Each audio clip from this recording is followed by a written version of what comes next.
नमस्कार। स्वागत है आप सभी का मेरे चैनल साहित्य की सतरंगी दुनिया में। और हमारी आज की कहानी का शीर्षक है ईमानदारों के सम्मेलन में। इसे लिखा है हरिशंकर परसाई ने। तो चलिए इस कहानी को सुनते हैं। मैं हल्फिया कहता हूँ, मैं बिल्कुल बेकसूर हूँ। मैंने कतई ऐसा कुछ नहीं किया जिसे ईमानदार माना जाऊँ। न जाने उन्हें कैसे यह भ्रम हो गया कि मैं ईमानदार हूँ। मुझे पत्र मिला, हम लोग इस शहर में एक ईमानदार सम्मेलन कर रहे हैं। आप देश के प्रसिद्ध ईमानदार हैं। हमारी प्रार्थना है कि आप इस सम्मेलन का उद्घाटन करें। 2 दिन ईमानदारी पर गोष्ठियाँ भी हैं। आप कृपा कर पहली गोष्ठी की अध्यक्षता करें तथा दूसरी गोष्ठियों की चर्चाओं में भाग लें। हम आपको आने जाने का पहले दर्जे का किराया देंगे तथा आवास, भोजन आदि की उत्तम व्यवस्था करेंगे। आप जानते हैं, इस समय देश में बड़ी तेजी से सामाजिक परिवर्तन हो रहे हैं।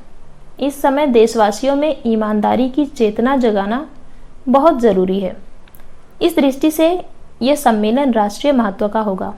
आपके आगमन से ईमानदारों तथा उदीयमान ईमानदारों को बड़ी प्रेरणा मिलेगी। जब ईमानदारी लद ही गई तो मैं गया, लेकिन फिर हल्फिया कहता हूँ कि ईमानदारी के लिए नहीं गया। ईमान से मुझे कुछ लेना देना नहीं है। मैं यह हिसाब लगा कर गया, दूसरे दर्जे में जाऊंगा और पहले दर्जे का किराया लूँगा। इस तरह 150 रुपये बचेंगे। फिर चाय, नाश्ता, भोजन 3 दिन मुफ्त में होगा, यानी ये लगभग 30 रुपये हुए। इस तरह 180 रुपये नकद कमाई होगी। यह बेईमानी कहलाएगी, पर उन लोगों ने मुझे राष्ट्रीय स्तर का ईमानदार माना ही क्यों? माना हुआ ईमानदार बेईमानी ना करे तो वह 2 कौड़ी का ईमानदार हुआ। स्टेशन पर मेरा खूब स्वागत हुआ। लगभग 10 बड़ी फूल मालाएं पहनाई गई। सोचा आसपास कोई माली होता तो फूल मालाएं भी बेच लेता। मुझे होटल के एक बड़े कमरे में ठहराया गया। उसमें 3 बिस्तर थे। मजबूत ताला वे आयोजक खुद ले आए थे। होटल के ताले का क्या भरोसा। और सम्मेलन था ईमानदारों का।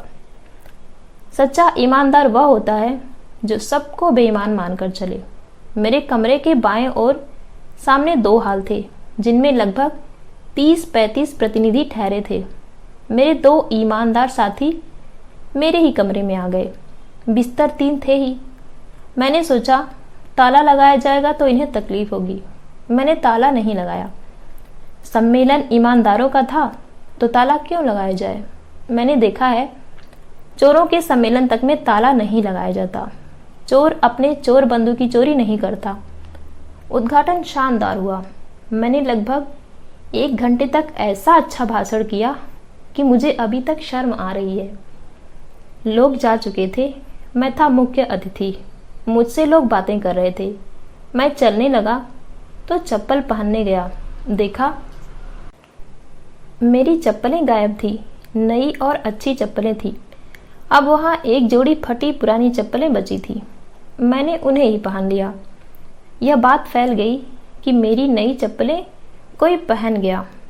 एक ईमानदार डेलीगेट मेरे कमरे में आए।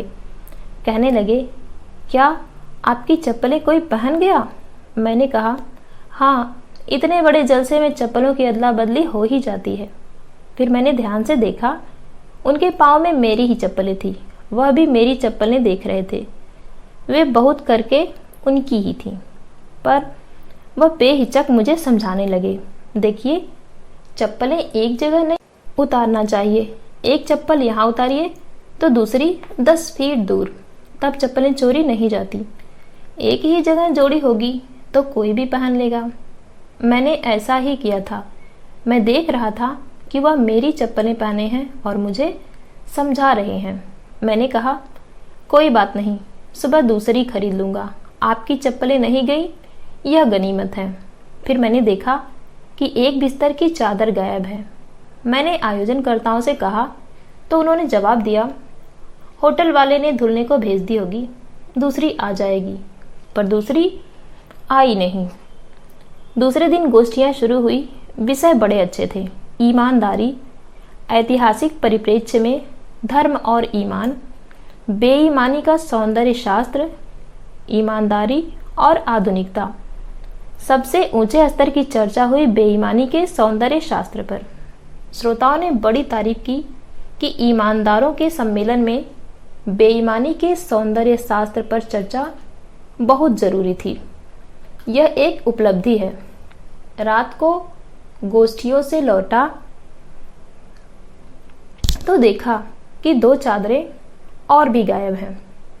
तीनों चली गईं। मेरे पास 2-3 ईमानदार आए, कहने लगे, हमारे शहर में ईमानदार महासंघ की शाखा नहीं है, हम अपना किराया लगाकर आए हैं। यहाँ इन आयोजकों ने हमसे 10-10 रुपए लेकर हमें डेलीगेट बनाया है और हमारे अधिकार कुछ नहीं है। मैंने कहा, अधिकार क्यों नहीं है? 3 दिन रहने और खाने का अधिकार आपको है, फिर आपको चुनाव में भाग लेने का अधिकार है।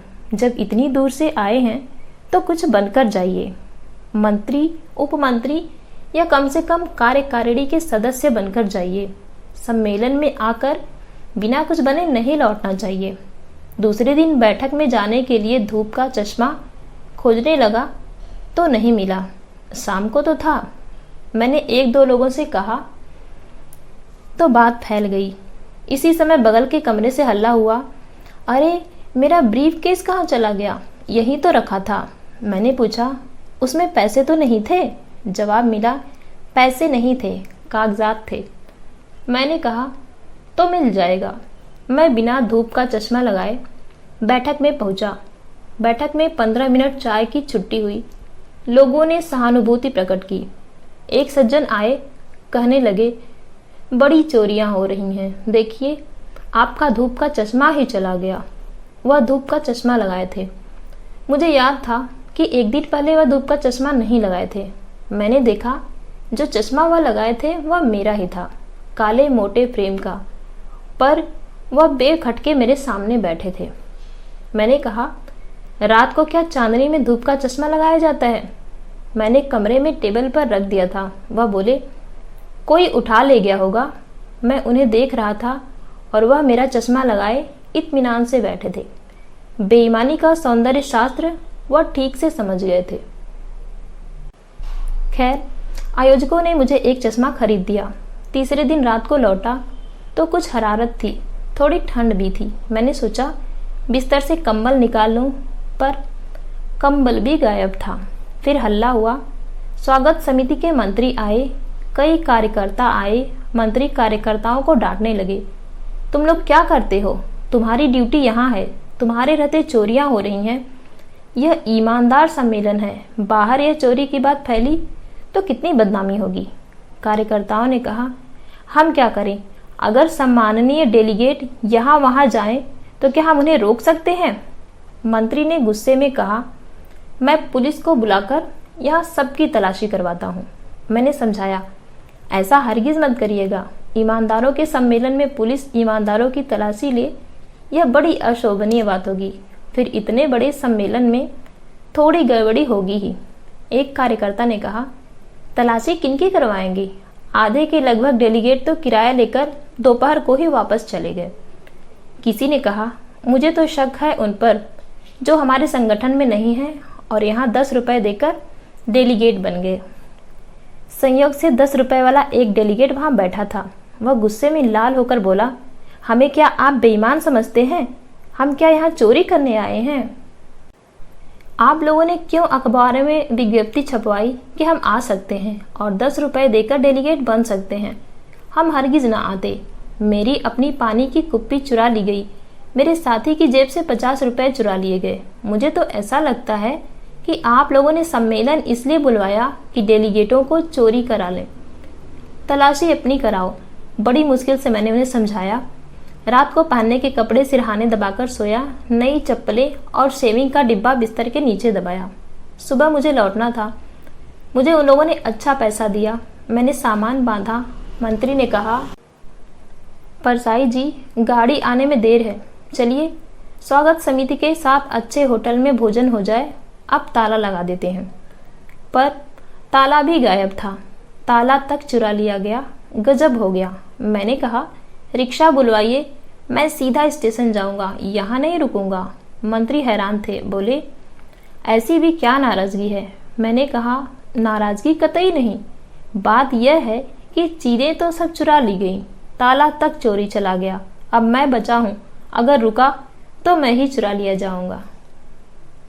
तो यह थी एक मज़ेदार लघु कहानी, और ये कहानी आपको कैसी लगी कमेंट करके ज़रूर बताइएगा। और अगर आपको ये कहानी अच्छी लगी हो तो इस कहानी को लाइक कीजिएगा और मेरे चैनल को सब्सक्राइब कीजिएगा। मिलते हैं किसी नई कहानी के साथ।